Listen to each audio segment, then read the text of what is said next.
しなみを揃えてゆこうお互いを信じ合う5人の仲間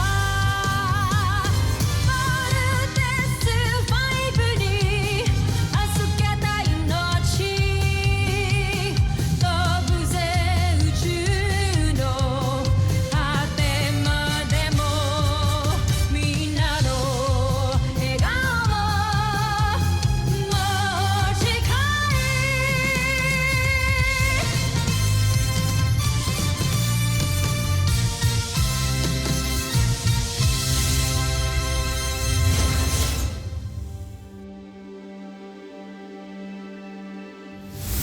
Ang nakaraan sa Voltes 5 Legacy. Mukhang inaral ng kalaban ng Voltes 5. Tignan nyo, halos pantay na ang technical stature at ang battle profile nila. Paano niya nagawa yun? Sa isang samurai warrior. So what do we do now? Gagamitin natin ang butterfly burn technique. Get ready for it! I'm ready for you. Kuya, you did it! Laser sword!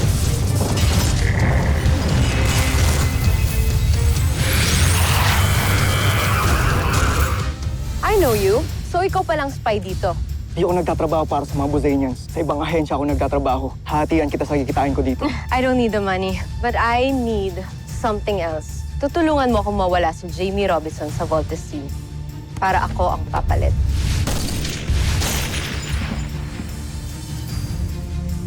Wala kaming nakita sa lahat ng CCTV footage. Pwedeng nandito siya sa loob ng camp. Taga rito siya and he's one of us. Mas madali mo na ma-execute ang plano natin. Hindi pa pwede, Ava. Ang daming matang nakabantay kay Jamie ngayon. You know what's at stake? Nag-back out ka. Pero kapag nahuli nila ako, idadamay kita. Ikinagagalak kong makita kang muli. Aking espiya. Ano ang iyong balita? Gusto ko lang malaman ninyo na malapit ko nang maisagawa ang mission ko. Magaling.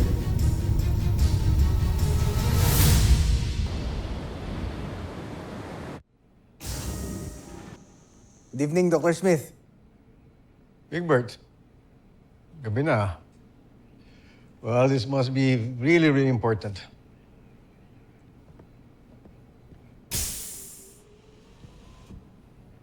Pwede ko po may pakilala sa inyo yung girlfriend ko bukas. May girlfriend ka ta? Sino? From the camp? Sit down. This is interesting. Okay, tell me about it.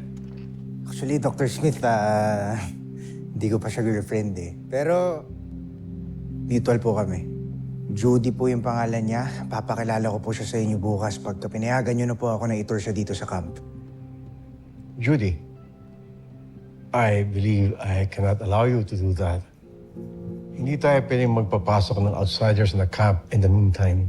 Bakit naman po? Soon to be girlfriend ko naman po to eh. Big Bird, alam mo bang may nag-attempt sa buhay ni Jamie kanina? At hanggang ngayon, hindi pa rin namin alam kung sinong gunman. Oh? Kamusta po siya? She's a bit shaken, pero kilala mo naman si Jamie. Tapang yon, malakas. But I'm sorry. Hindi ko talaga pwedeng pagbigyan yung request mo. Dr. Smith, magkasama naman po kami ni Judy bukas. Tsaka hindi naman po siya masamang tao. Pangako. Hindi ko po siya dadalhin sa mga restricted areas. Sa mga safe lang po. Pwede naman po yun, di ba? Well, Big Bird, hindi ka mo sinasabi na ganong klaseng tao yung girlfriend mo. Pero, kailangan pa rin tayo mag-ingat. At isa pa, I made that policy. You don't want me to break my own policy, right? Okay, I believe you better go back to your quarters and have other matters to do. Good night, Big Bird.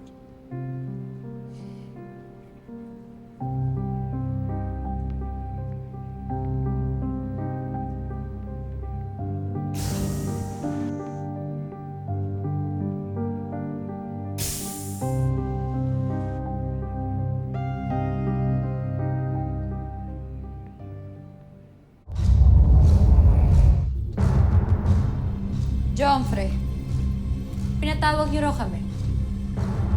Mabuti naman at nakarating na kayo. Isang magandang balita ang nakarating sa akin.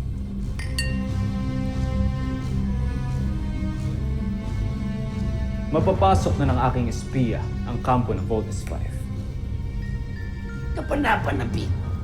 At dahil malalaman ko na ang lahat ng lihim ng Voltes 5, maaari nyo na simulang gawin ang susunod nating peacefire. Jomfrey, naghanda na kami. Sa katunayan nga niya na may nasimulan na kami. At hindi hamak na mas malakas ito sa mga nauna nating sandata. Ito ay pinangalanan naming Ned. Ang Beast Fighter nawawasak kay Voltes 5. Tingnan natin.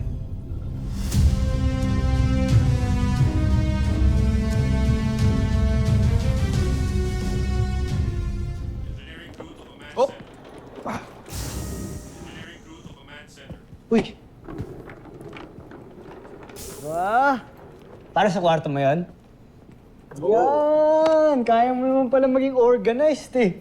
Gusto niya kasi ma-impress si Ate Judy bukas pagpunta niya.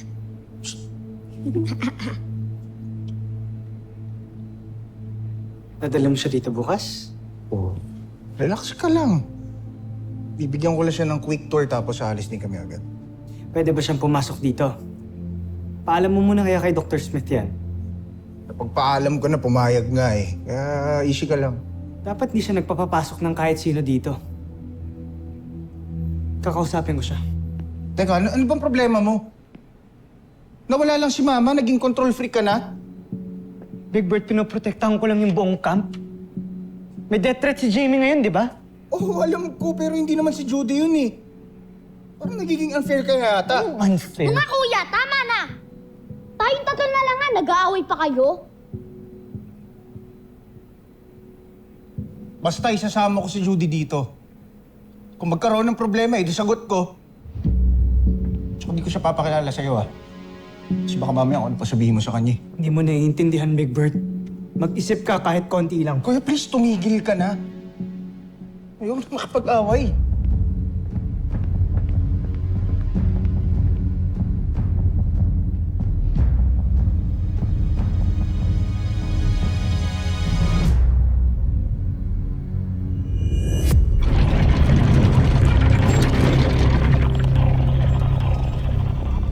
Magaling.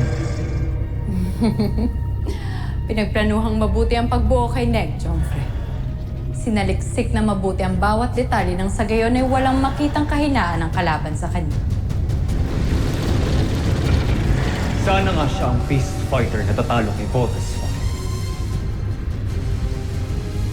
5. Malaki ang tiwala ko sa'yo. Tashmi. Maraming salamat, Jomfrey. Ngunit, hindi ko ito binuong mag-isa. Kung hindi dahil sa tulong ni Draco ay wala si Ned. Kaming dalawa ang bumuo rito, kaya naman tingin ko kailangan nyo rin siyang purihin. Kamahalan.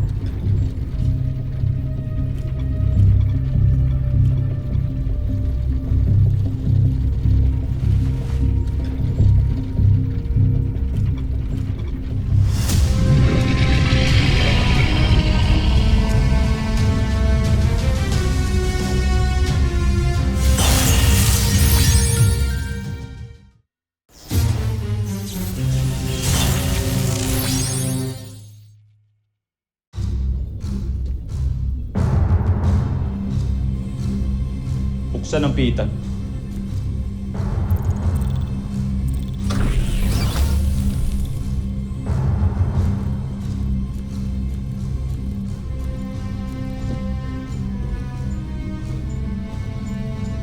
Jomfrey.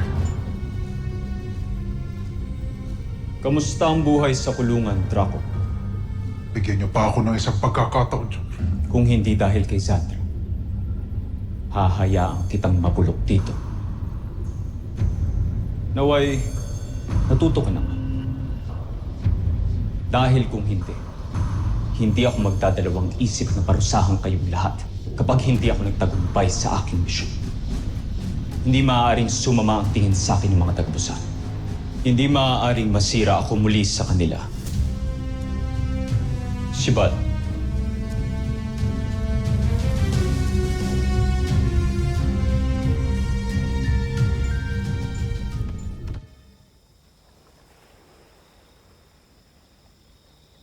Hi, Kuya Steve.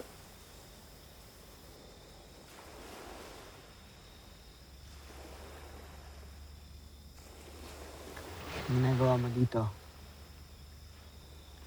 Samahan kita, Kuya.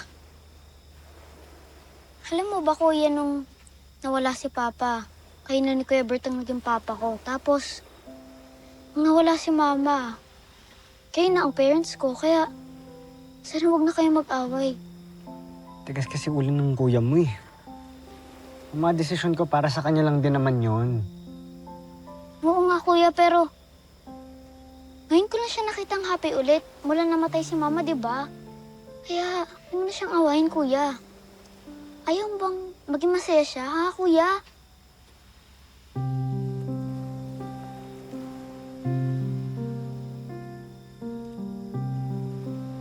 Anong gusto mong gawin ko? Pumayag ako na pumunta dito si Judy. Okay. Mapayag na ako pumunta dito si Judy. Hindi na ako kontra. Yay, Kuya! Thank you! Pero hindi para sa'yo. Para kay Kuya Big Bert mo. Okay? Sige, okay. Thank you, Kuya. Salamat. Welcome. Masaya ka na. Aray ko.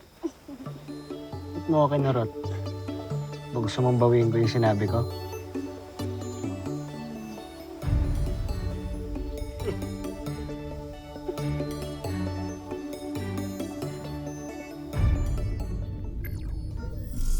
Prinsipe Santos, may paparating na tawag mula sa Busan.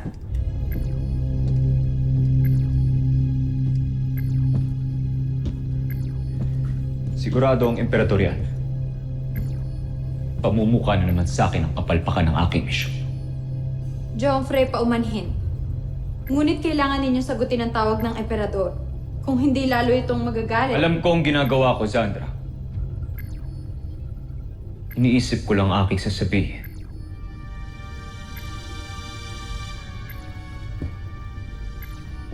Joffrey, huwag kang magpapadala sa iyong misyon.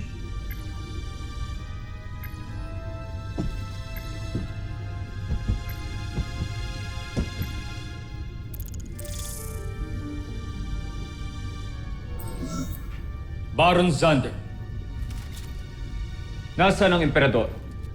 Bakit ministro ng depensa ng Busan ang aking kaharap? Dahil nabalitaan kong pumalpak ka na naman, Prinsipe Zardos.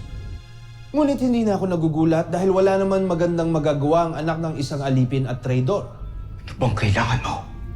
Gusto ko lang ibalita sa iyo na napapagod na emperador sa mga iyong pinagagagawa. Kung hindi mo na kaya, maaari ka naman bumalik dito sa Busan. Yun ay, kung may mukha ka pang maiharap dito.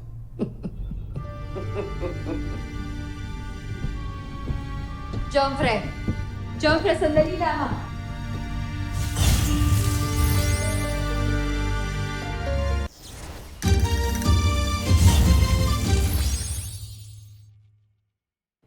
Pable, you are relieved for now. Kami muna magbabantay kay Jamie. By your leave, sir. Carry on.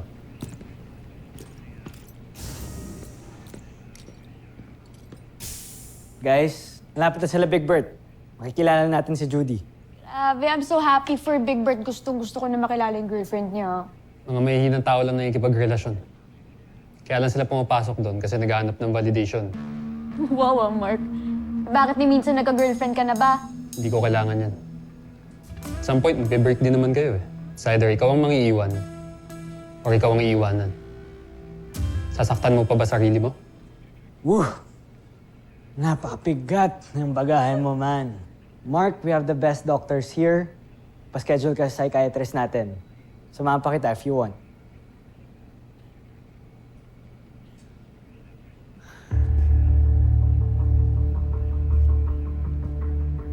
Wala akong bagahe. Hindi lang talaga ako katulad yun ni Big Bird na needy. Bro, Huwag mong itadamay dito mga kapatid ko, ah. Oy, nagkakapikunan na naman kayong dalawa. Bawal mag-away dito sa kwarto ko, ah. Fire alarm yun, ah. May sunog dito sa camp? Computer, locate source of fire. Source of fire alarm is located at Little John Armstrong's quarters. Little John. Kung hindi sana ako galing sa traitor kong ama, hindi sana ako mahirapang kunin ang tiwala ng mga taga-Busan. Huwag kayong mag-alala, Joffrey. Ipapamukha natin sa kanilang lahat na nagkakamali sila. Magtatagumpay tayo. Pinapangako ko sa inyo. Gagawin kong lahat para sa iyo, Joffrey. Mahal na Joffrey.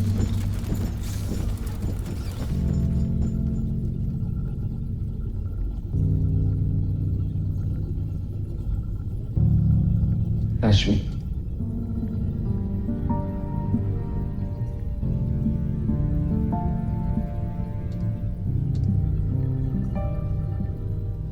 Tama ka. Hindi tayo susuko. Tatagumpay tayo.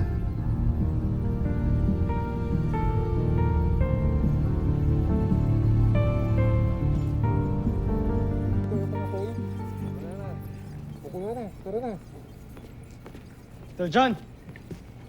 Oh! Ano namang nangyari dito? Nagawa ko na, kuya. Tapos na siya. Okay ka lang, Little John? Bakit nagkasunog dito? Pumutok lang yung power source. Na-excite kasi ako masyado, pero don't worry, I'm okay. No problem. No problem. Paano pag nasunog yung buong kwarto mo? Tapos nasaktan ka? No problem yun? Napaka-careless talaga ng batang to.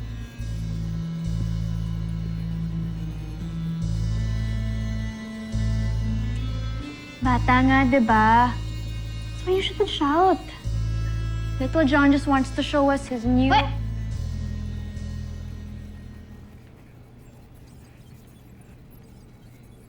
Ohio! Konnichiwa! Si Octoan natin, Jamie! He's the sixth member of the Voltes team. Oh, Tuwan, ikaw gumawa niyan, Little John? Grabe naman, ang galing mo talaga. Sige nga, ano nga kaya niyang gawin? Tingin nga.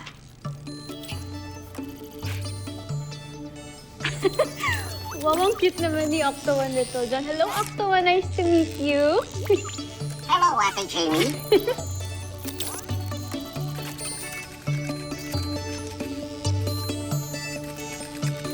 Hi, Kuya Steve.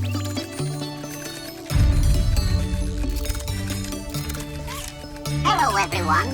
My name is Octo1.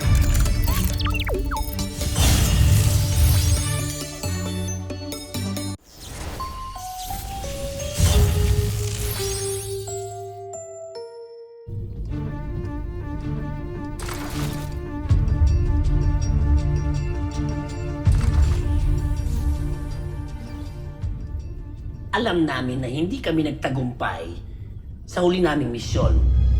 Pero, sisiguraduhin namin na sa susunod, tatalunin na namin ang Voltes 5. Hindi mo gagawin yan dahil hindi yan ang utos sa'yo.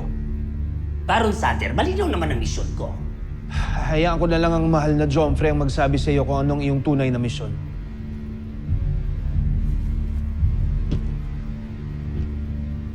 Mahal kong Emperador. May iba akong misyon para sa Lusula. Gusto kong subaybayan mo ng maigi ang mga gagawin ni Zardos at ibabalita mo ito sa akin. Masusunod, Joffrey.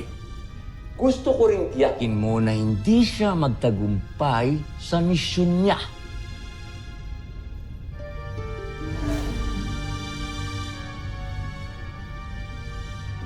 Patawarin niyo ako. Pero, tama ba naririnig ko? Oo. Gusto kong matalo si Zardos sa lahat ng laban ninyo. Naiintindihan mo ba ako, Zul? Masusunod po, Joffrey.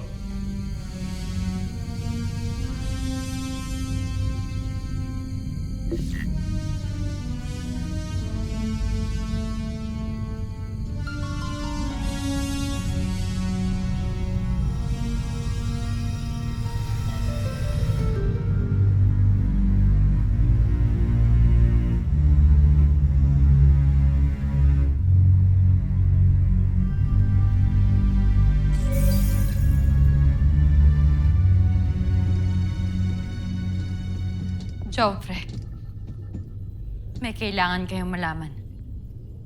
Ano yun?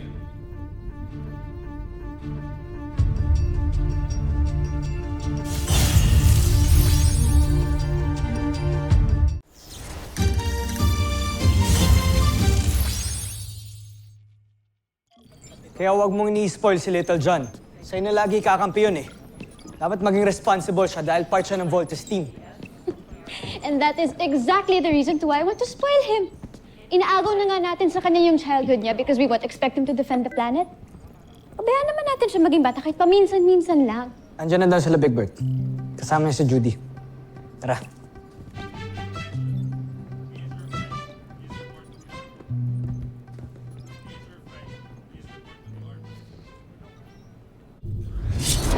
Sinungalingan! Isang malaking kasalanan na magsalita ng masama sa emperador. Ngunit totoo ang sinasabi ko, Joffrey. Dinig na dinig ko ang usapan nila. Huwag mo kong pilitin, Sandra. Pwede kitang patayin ngayon dahil sa mga pinagsasabi mo. Kung yan ang gusto nyo.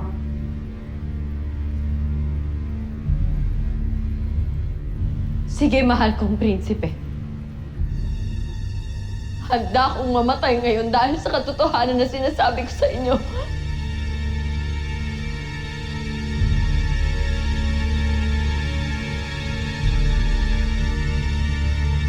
Susunod sa Voltes 5 Legacy. Here they come. Prepare to engage, team. Uy, bumalik kayo dito, mga duwag! The Bosanians are already here with us on Earth. Octo-1, dapat lagi kang alert sa mga Bosanian, ha? Pinapahanga talaga ako ni Sandra at Draco sa mga nilikha nilang Beast Fighter. Eh, ikaw, Zu, mapagkakatiwalaan ka ba? Nagdududa ba kayo sa akin? Hindi ka ba natatakot na mag-isa ka lang dito? Pasanay na ako. Tara, kain ka na. Alam mo ba kung anong ginagawa ko sa mga traitor, Zu? Pinapatay ko sila. Grabe pala, no. Ang daming nagtatrabaho dito. Natatakbo na maayos ang camp pag wala ang isa. Sino naman yung mga pilotong nagpapatakbo ng Voltes robot? Baka naman pwede niyo akong pakilala. Nais kong makita ang mga nakuha mo. Ngayon, mapag-aaralan ko na kung paano mapapabaksak ang kampo ninyo, Voltes 5.